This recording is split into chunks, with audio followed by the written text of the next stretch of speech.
et Salut, le magazine vraiment design, très déco, absolument mode et terriblement chic. C'est version française et c'est maintenant.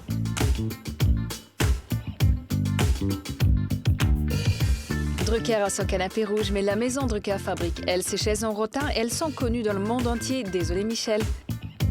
Hervé van der Straten est un artiste, un artisan et un esthète. Il partage son talent et ses goûts dans sa galerie. Paris 10 à 10 sur 10, Intello Bio et Bobo, ce laboratoire urbain nous veut du bien. On y va de ce pas. La culotte à la cote, s'il est paré des imprimés arty et colorés de chez Bobette.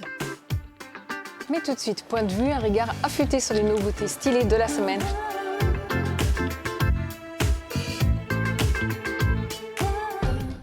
On peut louer une voiture, une perceuse, une robe de soirée ou même un appareil à raclette. Alors pourquoi ne pas louer une œuvre d'art contemporain? Tellement plus beau et facile à l'emploi. Vous l'accrochez, vous l'admirez. Et oui, ça fait du bien. Les artothèques fonctionnent comme des bibliothèques. Il en existe une quarantaine en France. Le facteur cheval avait trouvé une autre solution pour avoir de l'art chez lui, faire de sa maison une œuvre. 33 ans de construction pour ce palais incroyable et inhabitable. Biches, éléphants, pélicans, ours, oiseaux, géants, fées, personnages mythologiques et cascades, architecture de tous les continents. L'œuvre inclassable de Ferdinand Cheval est à découvrir à Haute-Rive dans la Drôme. Faire son pain soi-même, c'est tendance et les amoureux de cet aliment essentiel et culturel n'hésiteront pas. Dans De la terre à la table, chaque étape est magnifiquement expliquée et illustrée. Et l'on pourra même tenter les recettes, pizza moelleuse et craquante ou pourquoi pas glace au pain. La collab qui va nous faire courir, c'est la basket Superga et Sandro. Une collab, on le rappelle, c'est l'association de deux marques dans la conception d'un produit. La griffe française met donc à nos pieds une chaussure simple et élégante inspirée des modèles 50s de la maison turinoise. Que bella!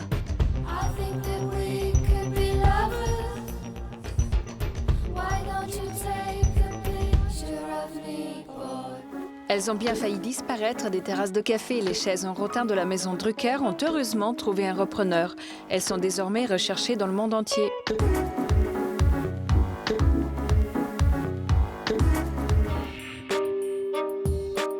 Que serait Paris sans elles? À la belle saison, elles s'installent à la terrasse des cafés. Les couleurs de leurs robes, leurs courbes généreuses interpellent le regard des passants qui se laissent tenter par une petite pause ensoleillée.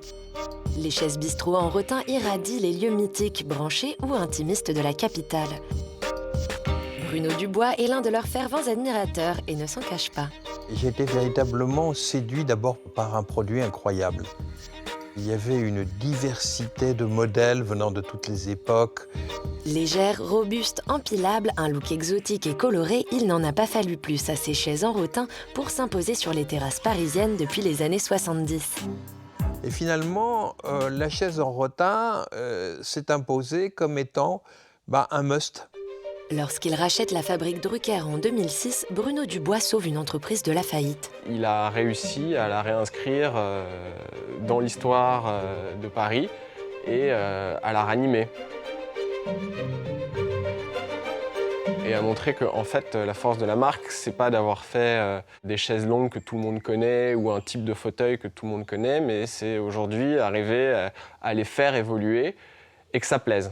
Ces dames de rotin sont fabriquées intégralement à la main depuis 1885 dans les ateliers de la maison Drucker. Ici, le savoir-faire des artisans est un trésor que Bruno Dubois entend bien protéger. J'aime beaucoup les endroits de fabrication. Il y a une immense finesse qui ne se perçoit pas au coup d'œil, qui est assez extraordinaire. C'est celle de l'artisanat d'art, qui est un petit peu la base de cette fabrication. Le rotin arrive à Gilaucourt sous forme de fagot et est traité comme un roi par les équipes Drucker. On est obligé de tout trier à la main. Du petit bout de croix, du petit bout de bouclet à la grande forme de 1,60 m, voire 2 m. On ne peut pas faire ça par machine, c'est pas possible. C'est une matière vivante qui est apprivoisée ici. Découpée, triée selon les calibres précis, poncée et redressée par des mains expertes. Le rotin est ensuite chauffé dans des cuves. La sève fond et la matière devient alors souple, ce qui permet aux artisans de le placer sur des gabarits afin de lui donner la forme souhaitée. Chaque moule fait partie d'un modèle. Alors on les conserve forcément dans le meilleur état possible. Avec tous les nouveaux produits qu'on arrive à inventer, entre guillemets, la collection s'agrandit, s'agrandit, s'agrandit. C'est quasiment l'historique de la maison. Après 2 à 3 jours de séchage, vient l'étape très minutieuse du montage. Les monteurs, c'est formidable. C'est quelque chose qui est tout à fait à la main. Et vous voyez des photos assemblées à quelques millimètres près, tout strictement identiques. Quand on voit nous ce qu'on est capable de faire, qu'on voit nos chaises dans les terrasses de café, et qu'à côté de ça, vous voyez des chaises sur d'autres terrasses d'importation, de trucs, vous voyez quand même qu'il y a un monde entre les deux, quoi. C'est une fierté de dire on a fait quelque chose de nos mains. C'est nous qui avons fait ça. C'est pour ça qu'on essaie aussi de le transmettre du mieux qu'on peut. Pendant ce temps, de l'autre côté de l'atelier, le tissage est assuré par une équipe 100% féminine. On pourrait passer des heures à regarder ces petites mains broder des motifs de jacquard-picard traditionnels pour donner à ces chaises ces couleurs vives qui séduisent le monde entier. Là aussi, il faut innover sans cesse. Nous faisons de nouvelles couleurs régulièrement. Il faut suivre tout ce qui est tendance, ce qui est mode.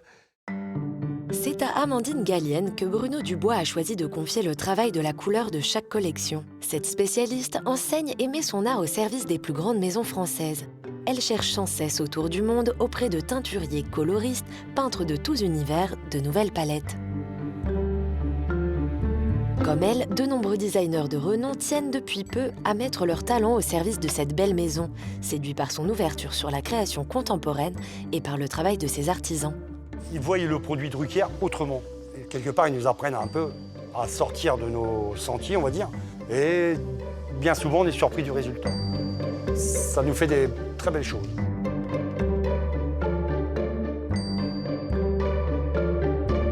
La chaise en rotin est aujourd'hui une petite star aux États-Unis et dans le reste du monde où les décorateurs sont séduits par son peps, sa touche exotique et l'identité parisienne qu'elle véhicule.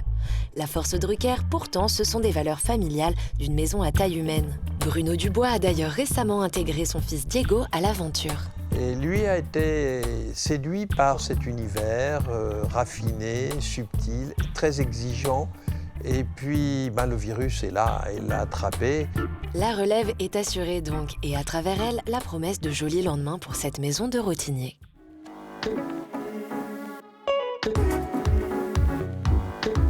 Des bijoux au mobilier, des objets précieux et toujours sculpturaux d'Hervé van der Straten signent aussi bien une silhouette qu'un intérieur, un univers qui n'appartient qu'à lui.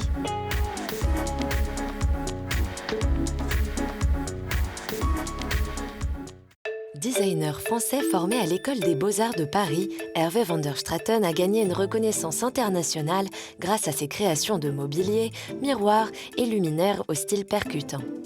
De sa galerie parisienne où sont présentées ses collections à ses ateliers où sont réalisées ses œuvres, le designer travaille quotidiennement en étroite collaboration avec ses équipes. Et là, il y aura les patins ensuite. Le travail d'Hervé van der Straten s'exprime dans différents styles. Minimal ou monumental, épuré ou foisonnant, il réussit toujours à allier une radicale liberté de ton à une exécution d'une grande qualité. Mais comment ne pas se perdre dans autant de lignes de forme et de style ? Alors, le fil rouge dans mon travail, vraiment ce que l'on retrouve dans chaque pièce, c'est la notion de mouvement, la notion d'asymétrie, la notion d'équilibre, et puis une espèce certains mystères justement liés à ces déséquilibres, liés à ces intrigues un petit peu visuelles. On ne sait jamais trop comment ça tient. Donc à la fin, on est confronté à des pièces qui ont tendance à intriguer. Pour passer du dessin à la fabrication de l'objet, Hervé van der Straten a su s'entourer du savoir-faire de différents métiers d'art pour sublimer ses créations. J'utilise énormément de différentes techniques au niveau des métiers d'art. Celles qui sont dans mes ateliers sont vraiment l'ébénisterie et un atelier de monture en bronze. Alors l'ébénisterie, déjà, ça recouvre toutes sortes de savoir-faire. On a la marqueterie, la sculpture, l'ébénisterie elle-même. Après, on utilise par exemple le parchemin pour gainer certains meubles, le cuir, le galuchat. Quasiment à chaque matière correspond un métier. Donc c'est une sorte de ramification de métiers qui sont utilisés. Et les intérieurs, ça va être prêt rapidement ? Juste à côté. Ils sont prêts. En fait, je suis prêt à les mettre même tout de suite si vous voulez. Ah d'accord, oui, pourquoi pas. Après, pour le bronze, c'est un petit peu la même chose. Il y a la soudure, il y a aussi la patine qui est très importante, qui colore le bronze. Voilà, donc il y a vraiment tout un panel de techniques utilisées pour ces pièces. Oui, c'est bien comme ça. J'avais peur que la pièce soit cirée. Ah oui, non, mais là, ça... Peut-être une sorte de mordoré, vous voyez, comme des flammes. Hein. Parce que la lumière va se prendre dedans et ça va refléter, ça va être assez joli. Est-ce qu'on ne rajouterait pas un peu un panneau comme ça? L'une des attentions toutes particulières dans le travail du designer, c'est la confrontation des matériaux qu'il utilise pour ses œuvres. Donc à la fois des matériaux nobles et aussi de temps en temps des matériaux qui sont plus industriels. Donc en fait, il y a tout un vocabulaire très très large de matières qui se répondent les unes aux autres pour jouer des nuances, jouer des couleurs, jouer des textures et renforcer l'idée de base de chaque pièce. Oui, c'est bien qu'il y en ait des traits fins comme ça. Alors si on voulait résumer le travail de ce designer sans être réducteur et bien sûr sans faire de faute de goût, que dirait-on?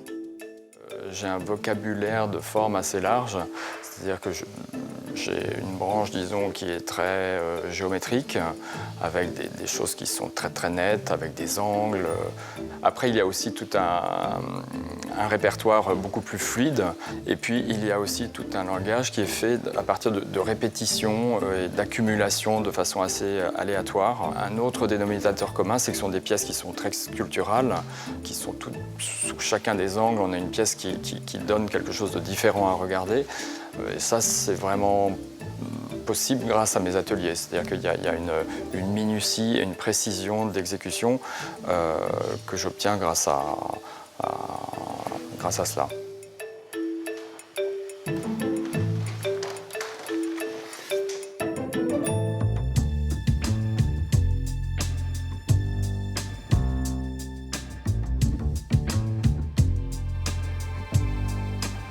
Hervé van der Straeten, bonjour. Merci de nous recevoir. Vous êtes un designer pas comme les autres parce que, de toute façon, de par vos œuvres, vous êtes unique, mais parce que vous maîtrisez depuis le processus de création à la fabrication jusqu'à la distribution dans votre propre galerie, vous maîtrisez tout. Est-ce que c'est ça qui vous donne une liberté d'expression, une liberté de ton assez incroyable ? Alors probablement, ça n'a pas été une stratégie, ça n'a pas été quelque chose d'étudié, puisqu'en fait, j'ai créé mon entreprise alors que j'étais déjà étudiant aux Beaux-Arts en peinture, il y a 30 ans. Mais j'ai toujours eu l'envie de faire moi-même les choses, de toucher la matière, de la transformer, de voir comment elle évoluait. Et en fait, d'un petit atelier créé il y a 30 ans, je suis passé au travail de la matière, du bronze, du laiton. Et aujourd'hui, vous êtes 35 personnes, plus ou moins. Donc aujourd'hui, effectivement, j'ai 35 personnes qui s'occupent de bronze, d'ébénisterie, donc il y a des artisans, et puis aussi la gestion de la galerie. En fait, j'ai voulu ouvrir cette galerie parce que j'avais l'envie de montrer l'ensemble de mon travail. Une de mes grandes chances a été de savoir très très jeune que je voulais dessiner des meubles. Comment ça se passe? Vous êtes très libre, vous créez pour des collectionneurs, pour le Mobilier National, vous êtes aux Ardecs, tout va bien parce que vous faites ce que vous voulez. Mais si vous avez une commande, précisément, par exemple, pour un flacon de parfum, pour des rouges à lèvres ou autre, il y a un cahier de charges à respecter. Est-ce que ça, c'est plutôt stimulant pour vous ou c'est compliqué? Alors, en fait, donc pour les meubles, moi, je fais une exposition environ tous les 2 ans, où là, c'est vraiment une page blanche. J'essaye que ce soit un travail qui soit en évolution. Je conçois les choses comme une exposition et pas comme des collections de pièces avec du marketing ou des choses. Comme un ensemble, quoi. Vraiment comme un ensemble de pièces qui se répondent au niveau des matières, au niveau des couleurs, des textures. Et puis de là, effectivement, certaines personnes veulent des choses particulières. Voilà, ce qui est possible de le réaliser puisque j'ai mes propres ateliers. Alors vous avez le label très prisé, entreprise du patrimoine vivant. Vous travaillez avec le Mobilier National, on l'a dit, avec les Arts Déco. Est-ce que c'est une certaine fierté pour vous? Ben oui, au fil des années, il y a toutes sortes de petites cerises sur le gâteau comme ça qui font toujours plaisir. Sont des choses que je prends personnellement pour à la fois ma création, mais ce sont des choses que je partage aussi avec toute mon équipe parce qu'en fait, je suis entouré de gens qui sont passionnés par leur métier. Et du coup, c'est vraiment un travail d'équipe qui ne serait pas possible si ce n'était pas une chaîne comme ça, très, très liée. Quand je regarde les meubles derrière vous, par exemple, ils nécessitent combien d'heures de travail? Alors certains meubles sont de vraies prouesses techniques et puis nécessitent environ 2500 heures comme ces armoires. Là, il y a vraiment tout un travail de marqueterie, de sculpture de l'ébène, le choix des matériaux. Il y a énormément d'études, rien n'est laissé au hasard. Donc c'est vraiment la conjugaison d'un dessin très très libre, puisque je n'ai aucune contrainte, et puis d'une réalisation extrêmement précise. Hervé, vous avez commencé par dessiner des bijoux. Vous le faites toujours. C'est quelque chose qui vous est cher? Alors oui, c'est un exercice de style en quelque sorte? Alors oui, parce que c'est un peu sentimental. J'ai commencé par ça. Ça me permet aussi d'explorer toutes sortes de formes sur une échelle plus petite.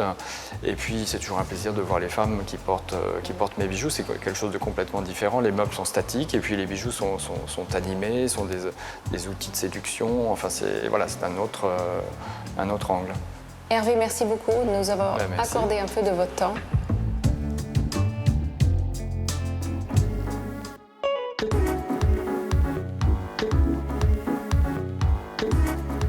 Bon et bobo à la fois, en moins de 10 ans, le 10e arrondissement est devenu the place to be, eat, see and be seen. Ce quartier à la population mélangée est aussi un petit laboratoire urbain. Repérage, c'est votre rubrique dénicheuse de bons plans parisiens. Cette semaine encore, on a marché, couru, rampé, arpenté, cheminé, exploré pour vous faire découvrir un nouvel arrondissement. Aujourd'hui, direction le 10e, un arrondissement éclectique qui a su évoluer. Ateliers d'artistes, boutiques branchées et magasins bio y fleurissent. Sans oublier l'incontournable canal Saint-Martin qui le traverse et donne au quartier un air de vieux Paris romantique. C'est d'ailleurs là que l'on marque notre premier arrêt avec un lieu qu'on a bien du mal à définir, le comptoir général. Oui, c'est par ici, presque caché. Avec ses différents espaces, ce bar-restaurant est animé du matin au soir. Le dépaysement est garanti. Le comptoir, c'est aujourd'hui le temple de l'exotisme. Donc on y trouve un peu différentes cultures, de l'Afrique en passant par l'Inde, le Japon. L'idée, c'était de faire voyager les gens à travers ce qu'on y boit, ce qu'on y mange et la programmation. Voyez le hall d'entrée comme un hommage aux rois d'Afrique et leur tenue. Le beau bateau pirate aux allures caribéennes où l'on sert du rhum, ou encore le Petit Noir, bar à café été. La programmation musicale a aussi sa place avec ses sonorités afro, caribéennes et hip-hop. Un lieu décomplexant. C'est de 2 ans à 77 ans, c'est vraiment comme ça qu'on se définit. Les gens se parlent très facilement.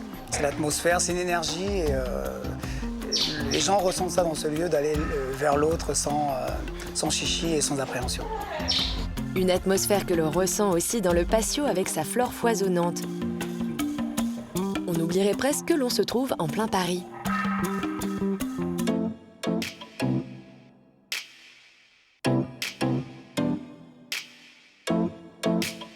L'hôpital Saint-Louis cache un petit trésor, un espace vert de 9400 mètres carrés. Ce jardin historique a été conçu au XVIIe siècle comme lieu de promenade pour les patients. Il est entouré d'un édifice principal de 120 mètres de long en forme de carré qui est en fait l'ancien hôpital. Construit dans le style Louis XIII, les bâtiments à un étage possèdent des toits à forte pente. On remarque la ressemblance architecturale avec la place des Vosges, car les deux lieux sont de l'œuvre de Claude Chastillon. La beauté et le charme qui s'en dégagent rendent ce carré de jardin de l'hôpital Saint-Louis incontournable. C'est paisible à l'écart des bruits de la ville. Les malades viennent s'y reposer et les parents du quartier amènent leurs enfants pour jouer en toute tranquillité.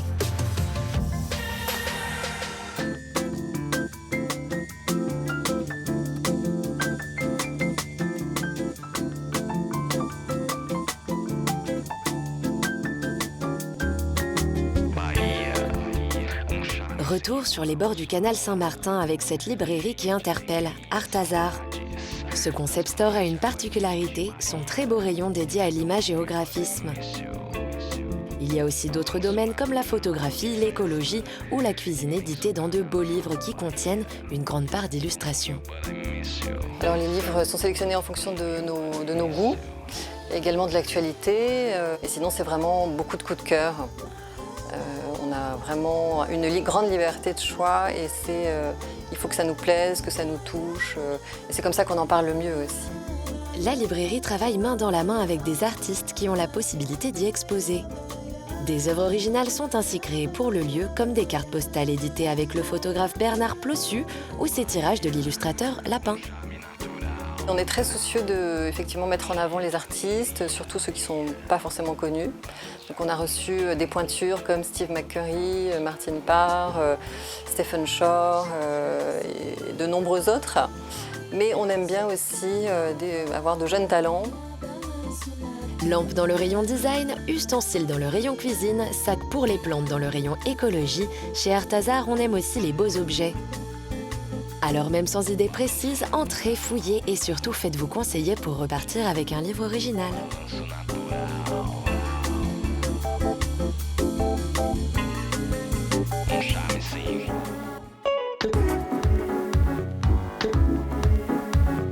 Celles qui vous feront porter la culotte pour sûr, ce sont Pauline et Julia, les créatrices culottées de Bobette. Le confort avant tout, mais sans oublier d'être branché.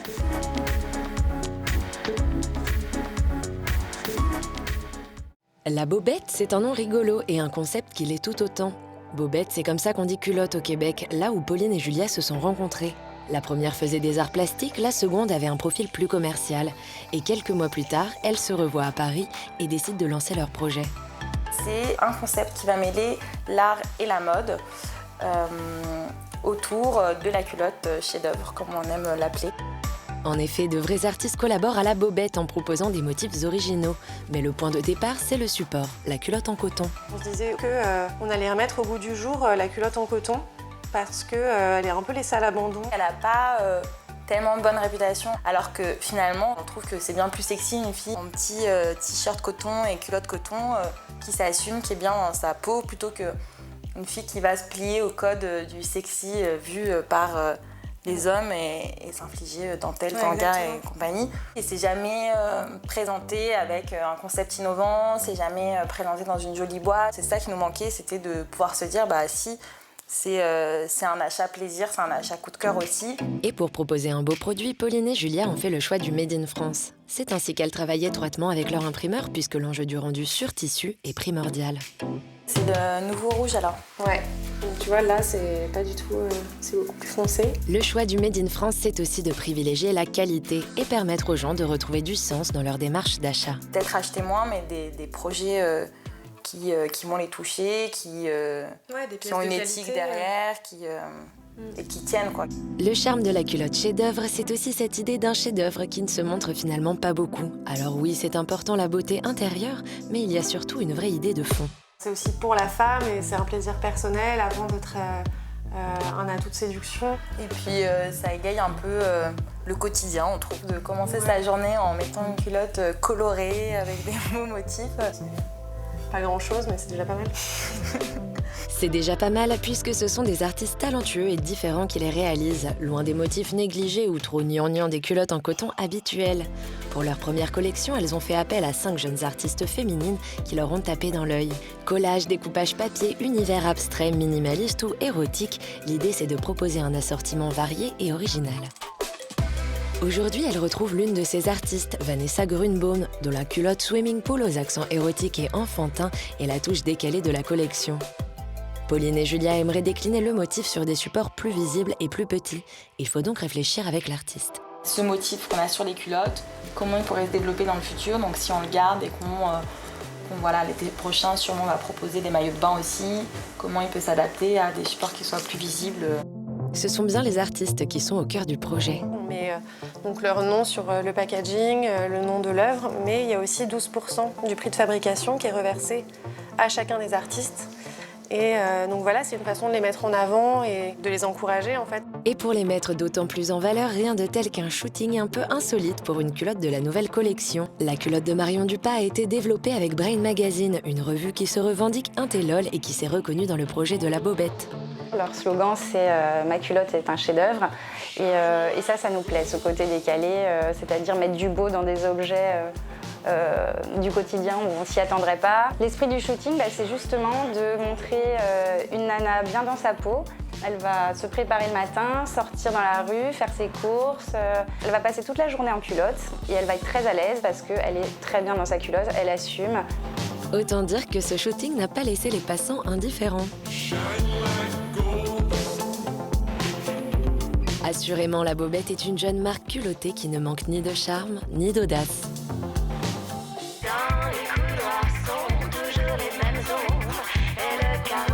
Version française est déjà finie, mais soyez chic toujours et retrouvez-nous la semaine prochaine. Bye!